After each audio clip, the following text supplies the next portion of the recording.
Supa, Steff, it's a bird, it's a plane. It's me, and I am excited here to have, once again, the Grammy-nominated singer, songwriter, and innovator of a signature sound that combines the gospel message with jazz and R&B and soul. And I, personally, am a huge fan of her sound and her creativity. I recently saw a clip of her singing The Beautiful Ones by Prince, and now I need to see the rest of the video because that's my favorite song on Purple Rain.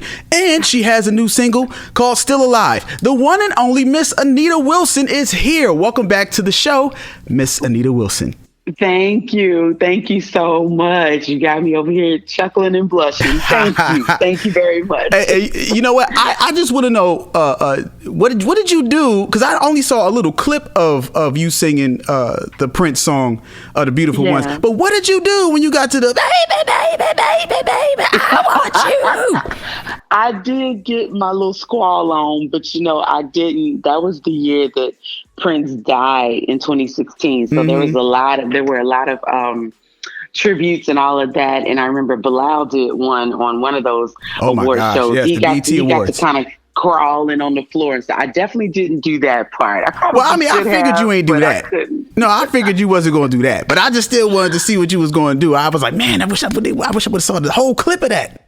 Yeah, just I squalled a little bit, just a little bit. I tried to do Prince a little bit, at least the best I could. I know you got a squall in you. I know you did it justice. I'm pretty sure. Well, thank you. It was fun. It was a lot of fun to do. And I don't know if you remember the last time we talked. I told you about the Anita Wilson challenge that I do with my singers because I'm a director too, and. Yeah. And no matter where I am, no matter where we are, I give the first three notes. Oh, oh, oh. And then everybody else has to start harmonizing, doing the part. Can I do that? Can I do the Anita Wilson challenge with you really quick? Yes, absolutely. All right, here we go. Oh, oh, oh.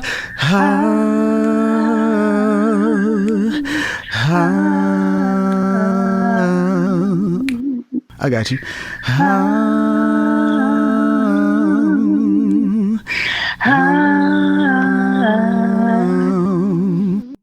Okay, I'm gonna stop because I got to sing. I got to sing with Anita Wilson. I'm so hyped. Oh shoot! That was super fun. I love it. Dang! Oh snap! Okay, let me calm back down. I just got to sing with Anita Wilson. That's good stuff. Yes, and that's like my favorite song from you. And, thank you. Oh my gosh, yes, I love that song. And the last time I interviewed you, I asked you what's your favorite song in your catalog and why, and you told me that it changes from day to day. So today, what's your favorite song from your catalog and why? Well, I have to say the newest song, Still Alive. I don't know if I'm getting ahead of ourselves here, but I'm excited about this new song and this new vibe and just kind of being free in the music that we're creating, kind of pushing the envelope and giving people what they're used to hearing from me and some vibes that they're not used to hearing from me. So I would have to say Still Alive today. Today, when you ask, I got to say Still Alive. Oh, we definitely going to get to that song. I got a question for you. Okay. What's harder, to make music to draw people to church or to make music to encourage those who are in church? Wow, that's a good question. What's more challenging, huh? Mm-hmm. I've never quite thought about it like that, but I feel like my music has a good balance of songs that my catalog, I should say, has a good balance of songs that people in church can quickly connect to. Like worship songs. Of course, we have More Than Anything. You just sang a little bit of Speechless and Jesus Will, they kind of have that a little bit of traditional vibes in them, or some worship that people can quickly connect to. But as well, we have songs like You Love Me that has, the emotions interpolation on it, The Best of My Love, and other vibes that have a kind of R&B or jazzy soul edge to them that aren't so churchy, and they maybe don't connect immediately to the more churchy every Sunday saint type of ear, but people that love R&B and people that love jazz and soul will connect with them quicker. So I don't know if either is more easy or not. But I think that my music encompasses all of that. I will say that while I love my music is for everyone, and I pray that everyone connects to it, connecting to people who don't know God ranks a little higher for me, because somebody said something about bringing water to the ocean, or I always say,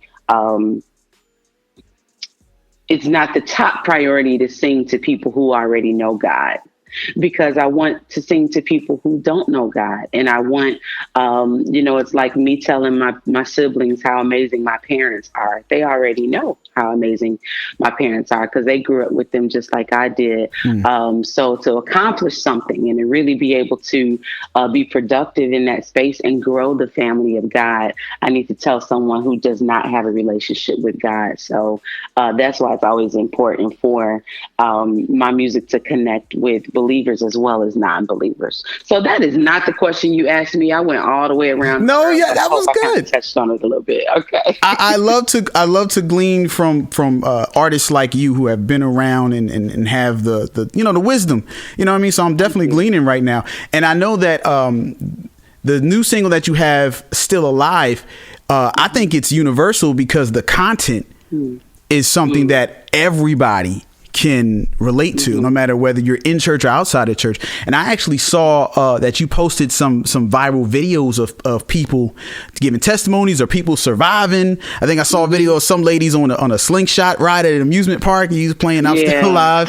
When she lost her wig, her wig came off, but God let her keep her life, huh? She's still alive. So do you got a Still Alive story?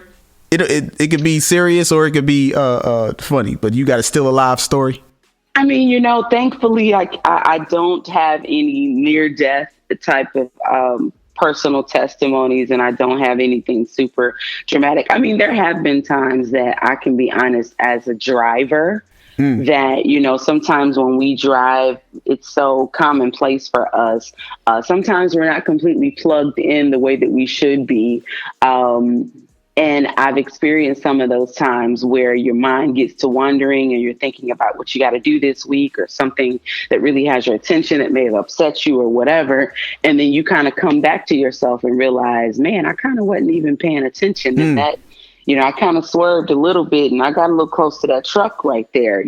I've definitely had times like that, that I can remember that feeling like, ma'am, you that was a close one. You know what I mean? I'm grateful that personally I haven't had any sickness come to my body personally, and I don't take that lightly because so many people deal with those situations. But I think the biggest thing that's on my mind right now when we sing that song and when I play that song and when everybody plays that song right about now, I think it's so timely because of what we all have come out of. So while the world is kind of opening up, while all your cousins is going to the festivals and things and having a good time as if the pandemic is over. Some people have the nerve to even say post-pandemic. And I'm like, oh, that's interesting that people are saying post. Yeah, that's cute. I was absolutely going to say that word. That's cute. Y'all saying post-pandemic because it's not over yet. We can get so used to things really quickly, and we want to hang out for the summer, and we don't want to miss another birthday celebration. We don't want to miss another summer. But it's not lost on me that just a year ago we were all very, very uncertain about tomorrow, and we couldn't even plan, and we had to do remote funerals, and people had to die on their own, and you had to say goodbye via FaceTime and things of that sort. I'm grateful that none of that came personally to my life, but I don't take it lightly. That humbles me, that puts me in a state of gratitude for God's grace and his mercy, because it could have been me. So many people close to us had that experience. So if nothing else, man, I would say that even in the song, I say Corona tried to block me, and I didn't get coronavirus, thank God, but it blocked a lot for all of us with our lives and our professions and our finances and all kinds of plans. 2020 was we were in the crib, you know what I mean? So now that things are semi better and just a little bit better,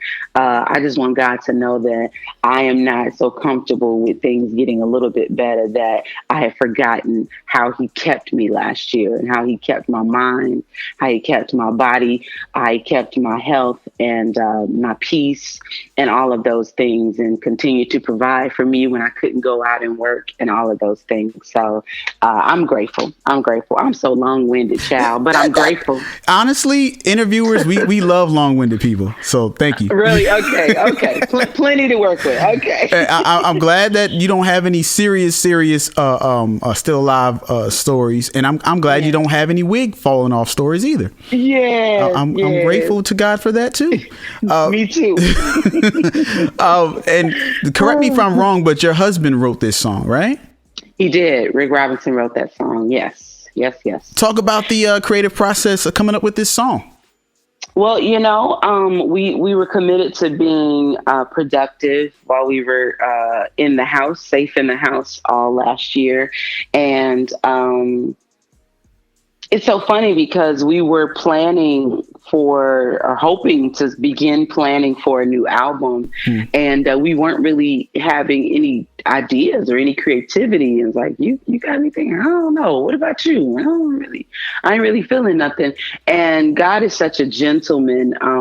One day we just said, and we were praying about it, but one day we kind of said a specific prayer to God, like, open up our creativity, really speak to us, really drop some great ideas on us to develop and begin putting together for this new album. And within a day, we had an album. We had an album full of ideas. It's amazing. We were reflecting on it the other day.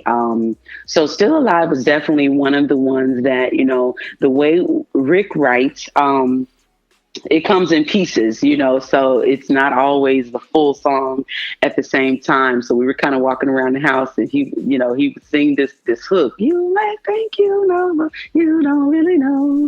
So then he started singing it so much. I learned it, and that's all. We would just be singing it around the house. And the way the writing process goes, even before you have the exact lyrics, you kind of mumble it. So, we have the mumble idea.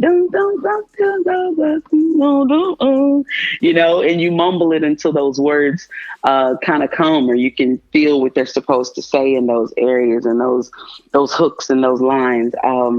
So it was cool just to see his process throughout those months when the lyrics would come, and then he would track an idea, and I'm so shady and weird and antsy sometimes. Sometimes I was like, yeah, I like that.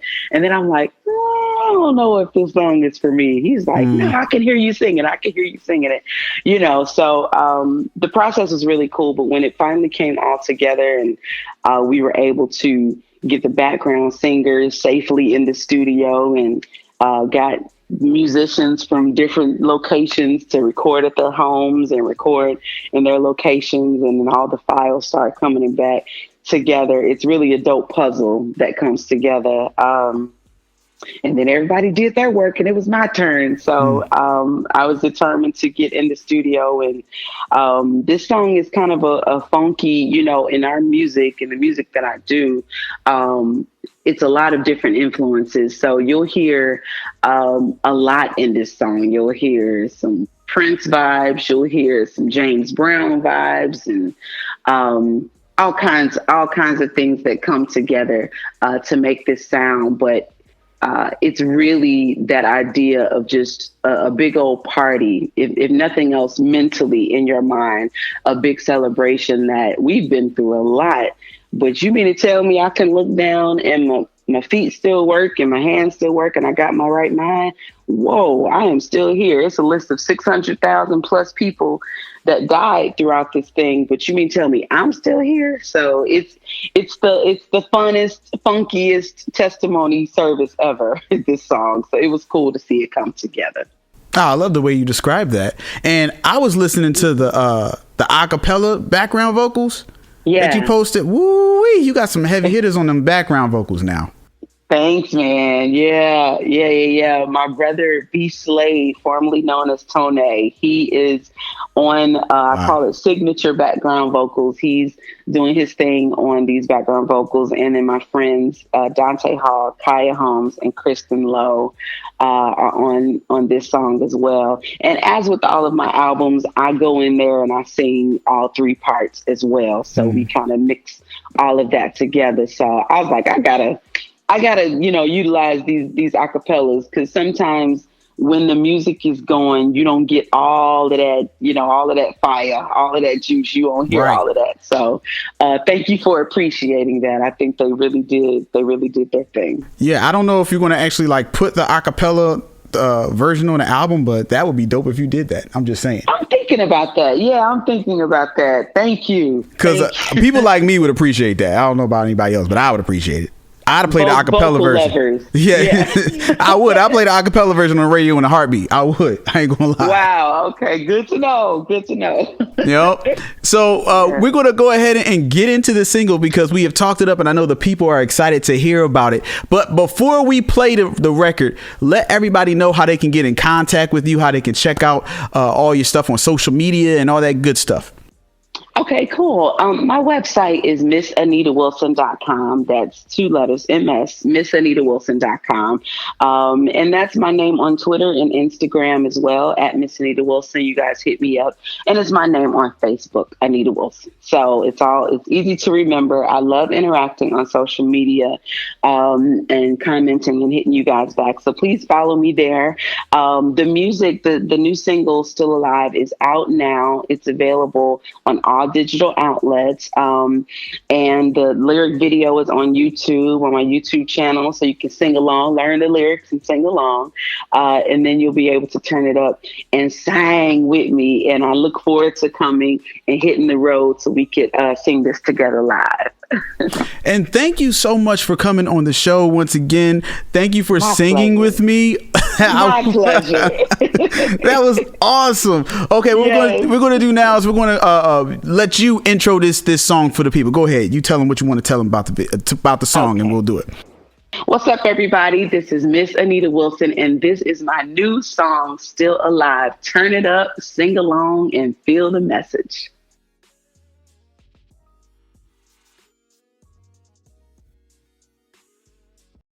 Hello, and this is Steffin Phifer in the house. Welcome to the Steffin Show. Still got it.